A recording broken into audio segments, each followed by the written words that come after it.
Hello दोस्तों, कैसे हैं आप सभी। उम्मीद होगा कि आप लोग अच्छे होंगे और आपका पढ़ाई बढ़िया चल रहा होगा। तो आइए शैलेश इंडियन चैनल पर आपका स्वागत है। तो देखिए दोस्त, आज हम लोग सिद्ध करने वाले हैं समांतर पारदर्शी माध्यम में प्रकाश का अपवर्तन। तो आप समझ सकते हैं समांतर पारदर्शी माध्यम में प्रकाश का अपवर्तन, यानी इंग्लिश में इसे कहते हैं reflection of light horizontal transparent medium. Reflection of light horizontal transparent medium. तो आइए हम आज इसको हम प्रूव करने वाले हैं। यहाँ ध्यान दीजिए। तो आप यहाँ बिल्कुल आसान तरीके से देख सकते हैं। हम पहले क्या बनाएंगे, देखिए ये देखिए, इसमें हम सर्वप्रथम 3 माध्यम लेते हैं। पहला माध्यम क्या है, यहाँ देखिए, पहला माध्यम ये वाई है। पहला माध्यम क्या है, ये क्या लिया है हम, वाई। ये वाई है, आप समझ सकते हैं वाई। और देखिए यह क्या है, पहला माध्यम वाई ले लिए हैं, आप समझ सकते हैं। उसके बाद से हम लेंगे जल। क्या लेंगे, जल। देखिए यह क्या है, यह कौन सा माध्यम है, ये पानी है भैया। इनका हो पानी हो, यह पानी है। इसके बाद से यह कांच है। फिर कांच से होते हुए देखिए यह एयर में, यानी फिर से हवा में क्या हो जाएगा, निकल जाएगा, हवा में निकल जाएगा। तो ये वाला माध्यम सब हवा है, समझ सकते हैं।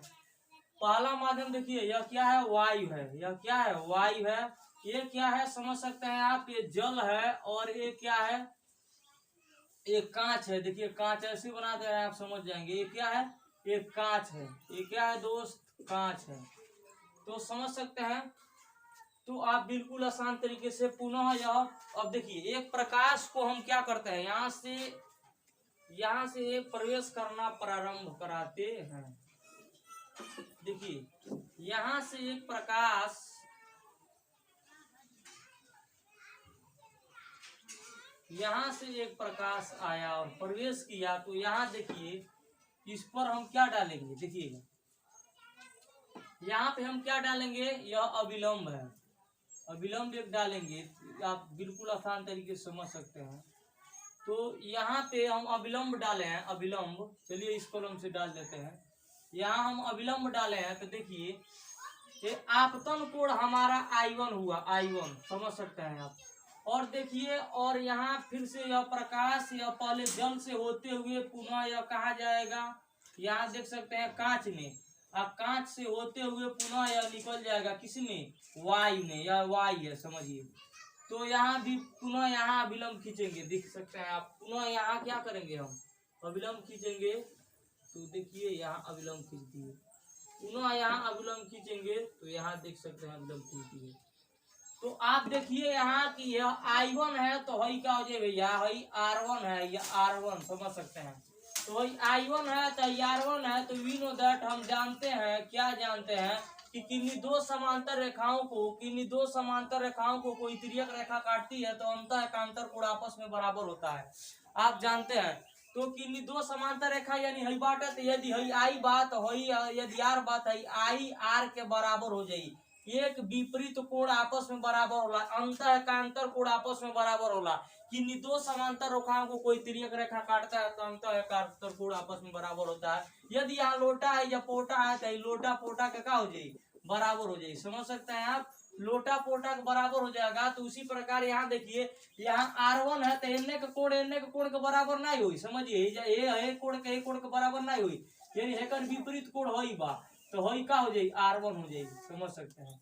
अब देखिए यहाँ पे यदि यह कोण R2 है, यदि यह कोण क्या है, R2 है, तो देखिए इसके विपरीत कोण कौन है, यन है भैया। तो ये हो जाए R2, यह क्या हो जाएगा R2। क्यों, क्योंकि यह एगो समांतर रेखा है, समझ सकते हैं। यह तो सीधे जा रहा है। और किन्हीं दो समांतर रेखा कोई तिर्यक रेखा काटता है तो अंतः एकांतर कोण आपस में क्या होता है, बराबर होता है। तो यह R2 है। अब देखिए पुनः यह पहले माध्यम से चला, यह फर्स्ट माध्यम है। तो यह फर्स्ट माध्यम से चला। और देखिए ये सेकंड माध्यम है, सेकंड माध्यम। यह क्या है, देख सकते हैं। तो यह यहाँ हम फर्स्ट, यानी यह फर्स्ट है, सेकंड है, तो यहाँ क्या हो जाएगा, यानी यह थर्ड माध्यम हो जाएगा, समझ सकते हैं। यानी यह थर्ड माध्यम कैसे हो जाएगा, आप समझ सकते हैं यहाँ पे। यानी यह थर्ड माध्यम हो जाएगा, थर्ड माध्यम। और थर्ड माध्यम के बाद यह तुरंत पहले ही माध्यम में निकल गई प्रकाश, प्रकाश है, यह प्रकाश, समझ सकते हैं। तो फिर प्रथम माध्यम में यानी फर्स्ट माध्यम में चला गया। तो आप समझिए। तो देखिए हई I1 है तो हई I1 नहीं बनो, एकर विपरीत कोण हई है, समझ सकते हैं। R1 है तो एकर विपरीत कोण हई R1 है, एकर बराबर नहीं होई बल्कि एकर बराबर होई। यदि यह R2 है तो यह अंतर एकांतर कोण है ना। देखिए अगर हई सीधा रेखा होता, देखिएगा हई की कोई हई दू को समांतर रेखा है ऐसे छिन्नक में समझिए, और यह कोई तिर्यक रेखा काट रहा है, तो हई कोण जो है ना हई कोणवा हे कोणवा बराबर नहीं होई, गलत। देखिए यह हो जाएगा, आप समझ सकते हैं आप, यह कोण हो जाएगा किसके बराबर, यानी हई कोण जो है हई, यह R1 जो है ना R1, यहाँ अगर मान ली हम R1 कोण लिए हैं तो यह जो है ठीक, यह जो है ना यहाँ पे अगर हम R1 लेते हैं, ये इसको छोड़िए, इसको यदि R1 हम लेते हैं तो आप समझ सकते हैं यह इसके विपरीत यह हुआ तो यह R1 हो जाएगा, ये दोनों आपस बराबर हो जाएगी। यदि एक बात हई है कर बराबर हो जाएगी, एक एक या दू है जो लिखो कोनो कोनो, समझ सकते हैं। तो आप ज्यादा टाइम न लेते हुए, चूंकि हम टाइम ज्यादा ले लिए हैं तो यहाँ आप समझ सकते हैं आप बिल्कुल आसान तरीके से। तो आइए हम अब आगे चलते हैं। तो हम क्या लिख देंगे, पुनः बताइए कहाँ चला गया, y में निकल गया, यानी यहाँ I1 में पुनः यह निकल गया I1 में। तो हम क्या लिख देंगे, प्रथम माध्यम के सापेक्ष यानी द्वितीय माध्यम का वर्तमान। पहले क्या लिखेंगे, मान लीजिए यहाँ O है, O एक प्रकाश है, और वो प्रकाश पहले कहा गया जल में, फिर कांच में, फिर कांच से होते हुए y में, पहले माध्यम में ही निकल गया। तो यहाँ फिर से पुनः I1 से होते हुए, मान लीजिए यह दिशा निर्धारित किया है, यदि यह मान लीजिए C, इसका नाम दे दीजिए D, CD दिशा में निकल गया। तो माना, यहाँ लिख सकते हैं आप, माना ओए प्रकाश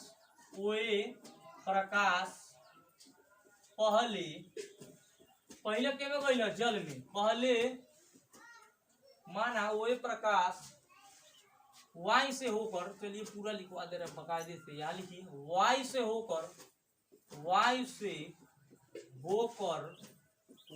होकर पहले जल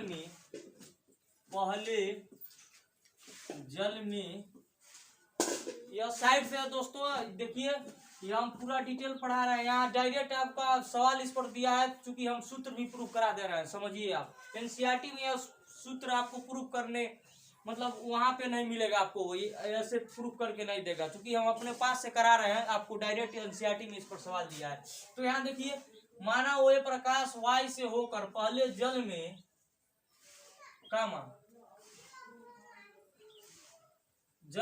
तथा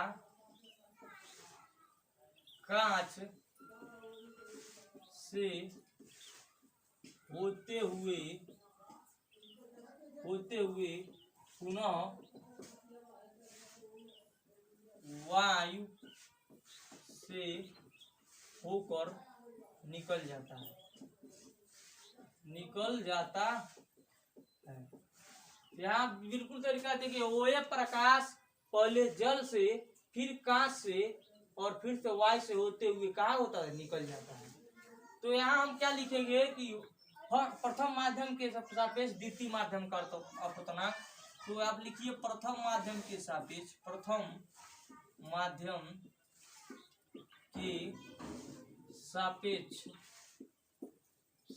द्वितीय माध्यम का अपवर्तनांक, द्वितीय माध्यम का अपवर्तनांक। तो प्रथम माध्यम यानी कौन सी, फर्स्ट माध्यम, यानी 1n फर्स्ट माध्यम है, सेकंड का माने 1n2 बराबर साइन, ये I1 बात है, या I1 लिखा जाए बट साइन के नियम से साइन I बटा साइन R, और साइन यहाँ R1 है तो यहाँ R1 लिखा जाएगा, समीकरण नंबर 1। इसी प्रकार जल के सापेक्ष, अब दूसरे माध्यम का यानी R1 है, जो R1 लिखे हैं R1, समझ सकते हैं अब R1 यानी द्वितीय माध्यम के सापेक्ष तृतीय माध्यम का पड़ता है। तो लिखिए द्वितीय माध्यम के सापेक्ष, द्वितीय माध्यम के सापेक्ष तृतीय माध्यम का अपवर्तनांक, द्वितीय माध्यम के सापेक्ष तृतीय माध्यम का, द्वितीय माध्यम के सापेक्ष तृतीय माध्यम, तृतीय माध्यम का अपवर्तनांक। तो क्या हो जाएगा, द्वितीय माध्यम मतलब कौन चीज, द्वितीय माध्यम मतलब कौन चीज क्या रही, n के जा रही 2, द्वितीय माध्यम के सापेक्ष यानी n के सापेक्ष आ के कर तृतीय, तृतीय माने 3, तो ये का हो जाए 3। स्नान के नियम का होला साइन, आई देखिए ये का दिया r1, तो ये का हो जाए r1 आ नीचे का दलबा r2, तो बटे साइन का हो जाए r2, समीकरण नंबर 2। इसी प्रकार समझ सकते हैं, इसी प्रकार क्या हो जाएगा, तृतीय माध्यम के सापेक्ष प्रथम माध्यम है, फिर प्रथम माध्यम में चली लो यानी प्रथम माध्यम हो, फिर क्या हो गई प्रथम माध्यम यानी फर्स्ट वाला हो गया, फर्स्ट क्या वाई है, वाई से ढूके थे फिर हवा में निकल गया। कोई प्रकाश घुसा, पहले पानी में गया, फिर पानी से कांच में गया, कांच में गया तो चमका, और फिर कांच में चमकले के बाद फिर और कांच के शीशा के बाहर फिर हवन हुई वायु यानी एयर, तो फिर वायु में निकल गई। इस बात को आप समझिए। इसी प्रकार क्या हो जाएगा, तृतीय माध्यम के सापेक्ष प्रथम माध्यम का अपवर्तनांक, तृतीय माध्यम के सापेक्ष, तृतीय माध्यम के सापेक्ष प्रथम माध्यम का अपवर्तनांक। तो क्या हो जाए भाई, R2 बात क्या हो जाए, तृतीय माध्यम यानी 3 तृतीय माध्यम के सापेक्ष प्रथम माने n हो जाई के सापेक्ष आ के कर प्रथम माने है ये वाला आ गई ऊपरले वाला, तो क्या हो जाई 1, तो ये क्या हो जाएगा, क्या हो जाएगा या साइन, देखिएगा साइन क्या हो जाएगा R2 यानी साइन R2 बटे और पहला में निकल गई यानी I1 हो गई, क्योंकि यह पहला में निकल गया प्रकाश तो पुनः आपतन कोण I1 हो गया। देखिएगा तो यहाँ फिर से क्या हो जाएगा साइन I1, समीकरण नंबर 3। अब देखिए दोस्तों हम क्या करेंगे, यहाँ समझ सकते हैं आप,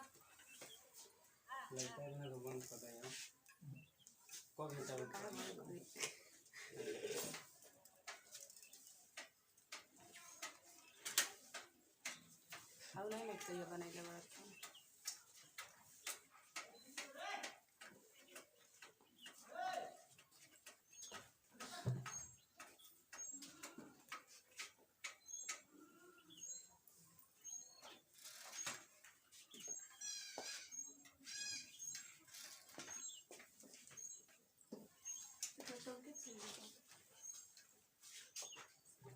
समीकरण 1 2 और 3 को क्या करा दीजिए, गुणा करा दीजिए, यानी समीकरण 1 एंड कामा 2 और यहाँ एंड बना देते हैं ऐसे एंड 3 से, यानी समीकरण 1 2 3 के क्या करा दे भैया, गुणा करा दे, तो गुणा करा दे समीकरण 1 का मिलल यानी मिलल 1 या देखिए 1 n 2, तीसरा समीकरण जाइए, समीकरण 1 हमारा क्या क्या मिला था, यहाँ देखिए 1 n 2 बराबर मिला था साइन I1 बटा साइन R1, समीकरण 1 था। ये समीकरण 2 क्या मिला था 2n, द्वितीय माध्यम सापेक्ष तृतीय माध्यम को 2n3 क्या मिला था, देखिए साइन R1 बटा साइन R2, समीकरण 2 समीकरण 3 यहाँ लिखवे की यहाँ 3, तो समीकरण 1 एंड 2 3 के गुणा करा था भैया, जब गुणा होता समझ सकते हैं आप, तो गुणा कराएंगे तो क्या मिलेगा 1 n 2 गुणे 2n3 गुणे 3n1 बराबर एक मान लिखो, समीकरण 1 का मान का बस साइन I1 बटा साइन R1 और गुणे साइन R1 बटा साइन R2 और समीकरण 3 गुणे साइन R2 बटा साइन I1, साइन I1 से साइन I1 गया, साइन R1 से साइन R1, साइन R2 से साइन R2, क्या मिला? 1 मिला।